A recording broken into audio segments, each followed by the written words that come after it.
Today we're talking about pricing. If you want to maximize sales of your online info product, you need to master pricing and psychology behind it. And it's not just theory you can learn from a book. That's why in today's video, I'm going to walk you through the exact process of pricing your course, membership, coaching program, or high-ticket service for maximum sales. From the price to conversion slope, psychological threshold, and 3 pricing strategies to never second guess your price again. But before that, you need to understand that the goal isn't finding the perfect price. It's not about finding the magic number where everyone says yes. That number doesn't exist because price is elastic. The number itself, whether it's 47 or 997, means nothing in isolation. The pricing game isn't maximizing conversions or maximizing the price. It's finding the intersections where you make the most money per visitor, what I like to call lifetime earnings per visitor. And this we do by understanding pricing psychology. By the way, I'm Max. I've done hundreds of millions of views, over 1 million followers, and multi-7 figures in sales for myself and my clients through content. And info business is all I do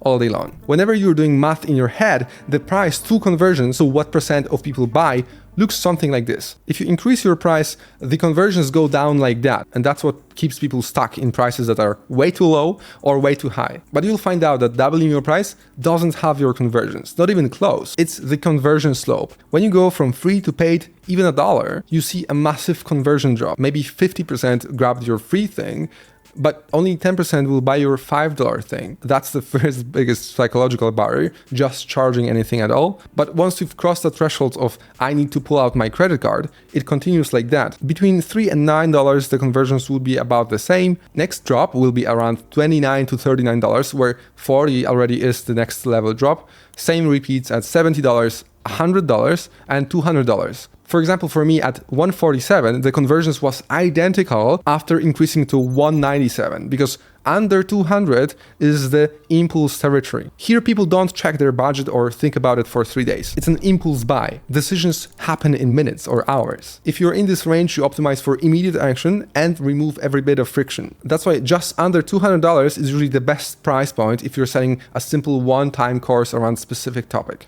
Between 200 and 500, we get into the consideration zone. The conversions will go down more linear between those ranges. People will usually think about it, maybe sleep on it for a day, compare you to some alternatives. You need strong proof in this range and ideally some clear differentiator. So if your product is at 250 right now, this tells you that 197 or even 297 might give you better earnings per click. So you should definitely test that. $500 to $2,000 is next big jump, already serious territory, and requires you to really build more trust. And the 7-11-4 Google rule really kicks in. You need to nurture people. And if it's not a clear ROI driven, people will be comparing you and looking for proof, expecting, higher quality, risk reversals, of course. And for this already, webinars work really well, since they build this kind of trust quick. Above 2K, we already get into high ticket land. If you're not selling people where 2K is less than 2% of their liquid net worth, they will almost always want to talk to a human. You should have a sales call, or at least if you have a strong personal brand, DMs processes could work here. So this is a big deal. Those are the psychological barriers. And that's why we keep seeing this 95,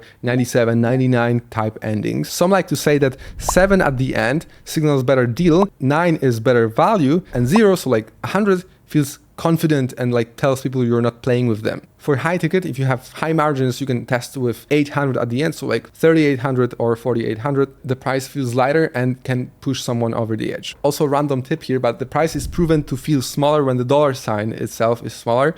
So sometimes we like to use that trick as well. So somewhere on the spectrum will lie your highest earnings per click price. That we are now going to calculate. If you were to watch just this part of the video, the highest value pricing strategy before we get into the fun stuff is the 4-question test. It's based on a study run to understand the highest price that's sold enough times to maximize profits. The 4 questions you ask are, at what price would this be so cheap you'd question the quality? This shows you the too cheap to be credible zone. Below this, people won't trust you. Second, at what price would this be so expensive you'd not consider buying? This gives you the hard ceiling for this audience. Above this, it's a no. Third, at what price would this be a bargain or great value? This is your perceived no-brainer zone. And fourth, at what price would this be expensive but still worth considering, or you would still buy. This is usually your sweet spot. You can do this with a simple Google form sent out to your list, and after you got at least 100 responses, you do some magic to put it into a chart to see exactly the range you need, no matter if you're trying to figure out a price for your low-ticket product, or a tripwire product, or your core program or high-ticket service. This gives you very useful data from the market. But this is important. You still need to make sure it fits your goals and what you can deliver on. The best way to do that is working backwards. And here's a simple spreadsheet that does that for you. We start with your target income. Let's say it's $20,000 a month because that's exactly where we help you get. If you'd like to work directly with me to install all the systems we talk about on this channel to grow your info business to 20K or more, just check the first link in the description. Now, at this target, how many views can you get, or how resourceful you are to get to those views? Let's say 80K views a month with, let's say, average view to website click at 2.5%. If you do it wrong, it can be 0.5%. If you do it right, some people get to 5 or 10%. That's 2,000 visitors to your page a month, about 67 a day. So here, for every person that lands on your page, needs to generate you $10 on average. Now, if you convert at 3%, which is typical to $200 to $500 products, it can widely differ depending on how good your sales page is and how well you present your offer. Then your product price technically should be $333 to get to 20K per month. Now, not your product price, your average order value. And that gap is where a lot of people get stuck. One way would be to go to 197 to maximize impulse conversions and then use ascension tactics to get people to spend an extra $130. On average, we're optimizing here the ecosystem, not just the entry price people pay. The ecosystem is what matters. Netflix doesn't charge you based on how much value you get from their content. They charge you a price that maximizes subscriptions times price times retention. And this here works no matter if you choose direct to checkout or selling via sales call or DM, or it's a recurring membership on School. But I don't want you to stop at 20K. We're just getting started. This is just the front end average order value. You can still sell to those people, and you should be. If you sell a bunch of digital product on Shopify, for example, 20 to 30% of these customers should be coming back. And if they don't, reach out. But anyways, after we get them into our ecosystem, we arrive at pricing your high-ticket product. And high-ticket products are extremely elastic. We'll get into testing in a second, but an idea that will give everyone a fair starting point is definitely not less than $2,000, and ideally 2 to 5x ROI they get thanks to the transformation in the future. So if you're going to make someone 50K in the next year, they would be stupid to say no if you charge 10K. But, and here's what everyone gets wrong, if they would have to spend 1,000 hours implementing everything themselves, that's a different story. The unspoken rule is that you say as high price as possible without you bursting out laughing. But the thing is, most of the time you won't be selling things that have direct monetary promise. And that's good. You don't have to be doing it at all. That brings us to the biggest lever in what kind of price will be the best for you, which is the severity of the problem you're solving. The more severe the problem is, and the worse the consequences of staying stuck, the easier it will be for you to charge more. The very simplified spectrum looks like that. Low severity and high market is like selling a gaming mouse. High severity and high market is like housing or healthcare. Low severity and relatively low market is like selling electric pianos. You still can make a ton of money. You'd perhaps just need more offers like Yamaha has, right? Infoproduct business owners can live anywhere on that spectrum. In other words, you'll always be paid relatively to how expensive problems you solve for people and how much supply versus demand there is for it. For example, selling people a dream of day trading will make you more money if you can cut through the saturated market, the supply of gurus, and channel this demand into yourself. The key is that to the right person, your product will be very high value and they are willing to pay a lot of money for it. To the wrong person, your offer will be worthless no matter what. And your ideal client will be someone who perceives your offer as high value. You do that with positioning and messaging, because depending on how we talk about the problem we solve and the product we sell will attract the person who feels that problem at different intensity. For example, soft, low severity positioning sounds like learn to paint with watercolors. It's broad, competitive, and has no urgency.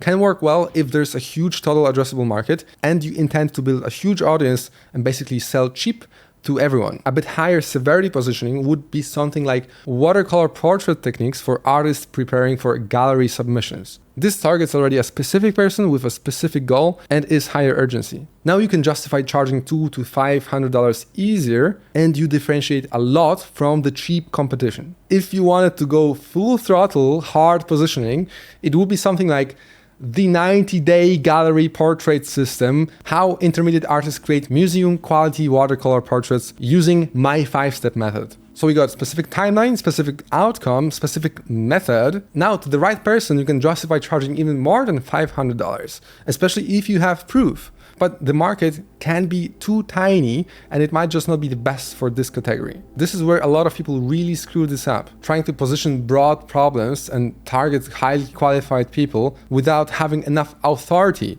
that these kind of people at this level look for. It's like, football newbie trying to target pro league players just because they have money or they are higher severity. This won't work. But if your content game is dialed in, you can find these people as easy as you can find the other. That's why you don't need authority in the entire market. You just need specific kind of customer to trust that you can get them results or prove that you got results for yourself. So the question isn't, would anyone pay this? The question is, would the right person with real problem and resources pay this? Here's the thing, a lot of times people think that the person who will pay a lot is within the people who will pay cheap. And often that's not the case. The person who is willing to pay a lot might be a completely different person, maybe even hanging out on different platform. Your job is to find the one you want to target, speak directly to them with your content, and price accordingly. And the best way to find where you live in this severity spectrum and to climb higher is if you live in those 3 categories,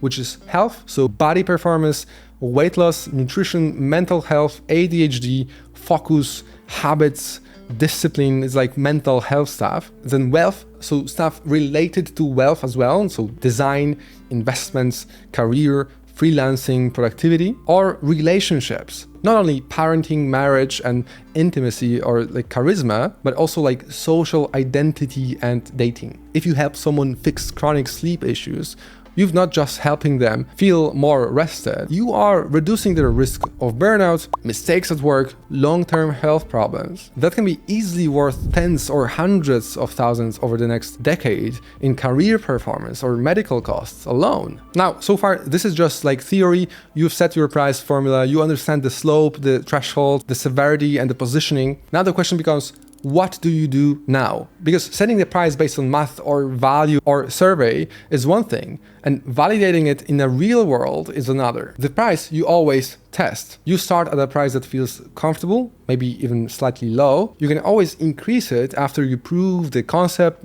collect testimonials, but going down without changing your offer tells people you're desperate and devalues your existing customers. Second, in ideal world, you test simultaneously. So not $197 in November and then $297 in December, and try to compare results, because December might just be a worse month for your niche. That's not a fair comparison. Then you test meaningful jumps. Ideally cross a psychological threshold we talked about already to make the test worthwhile. And the winner is whichever price generates the highest funnel earnings per visitor. All right, you know the frameworks. Now let me show you where people actually mess this up. First, they freak out and copy what competitors charge. You see someone at $197, so you go $297 because your product is much better, or you go lower because you don't have authority yet, or you copy their price. But you have no idea what's behind that number. You don't know their conversion rate. Maybe they got a webinar funnel, maybe they got a huge email list or heavy backend. Their number means nothing for your business. Ideally, you run your own formula and optimize for dollars per visitor. Another mistake is pricing based on value you cannot prove yourself. So someone says, my course helps people get promoted, that's worth 20K, so I'm charging 5,000, right? Sounds good, but if you're unknown